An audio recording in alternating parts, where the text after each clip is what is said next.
L'exposition internationale L'art de Jian Shangzhen a voyagé dans le monde depuis l'année 2004, a déjà été montrée dans plus de 200 villes et une quarantaine de pays. Elle vient d'être présentée pour la première fois en Bretagne, à Saint-Malo. Notre correspondant sur place nous en dit plus.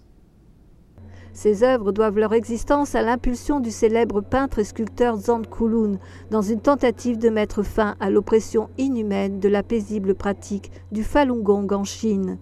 Ces artistes expriment à travers l'art leur compréhension personnelle de la vie et de l'univers et dénoncent aussi les atrocités commises dans le contexte de la persécution de la pratique par le Parti communiste chinois. La soixantaine de peintures est répartie en 4 thèmes: l'harmonie, la souffrance, le courage et la justice. Certains des résidents de Saint-Malo, qui sont venus par milliers, partagent leur enthousiasme et leur compréhension sur cette exposition qui fait prendre conscience. Nous sommes vraiment très émus après cette exposition parce que nous avons fait de telles découvertes. Nous ne pensions pas qu'en Chine on pouvait être torturé simplement pour des idées aussi pacifiques.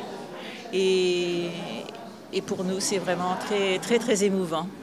Tout au long des 7 jours qu'a duré l'exposition et pendant l'accrochage, avant même qu'elle ne soit ouverte, les visiteurs n'ont cessé d'affluer et sont venus de plus en plus nombreux, particulièrement les artistes. Moi j'ai été effarée d'apprendre effectivement et de voir sur ces toiles qu'on pouvait torturer donc des prisonniers pour leur extirper des organes. Et ces personnes, je crois avoir compris qu'elles étaient vivantes.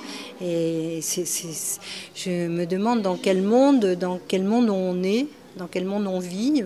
Je pensais que ces actes de barbarie pouvaient plus se produire. Eh bien si.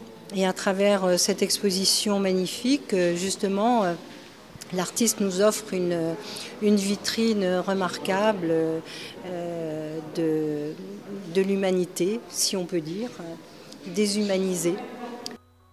C'est une exposition qui restera dans ma mémoire tout le temps que je vivrai, disait un des messages laissés dans le livre d'or. Elle restera aussi sans doute dans la mémoire de nombreux Malouins et d'habitants de la région qui se sont dit bouleversés. « J'ai 76 ans et mon cœur pleure », a écrit l'une d'eux. D'autres ont remercié pour cette occasion d'être informés sur une cause juste et de les aider à résister à toutes les formes de tyrannie. NTD News, Saint-Malo, France.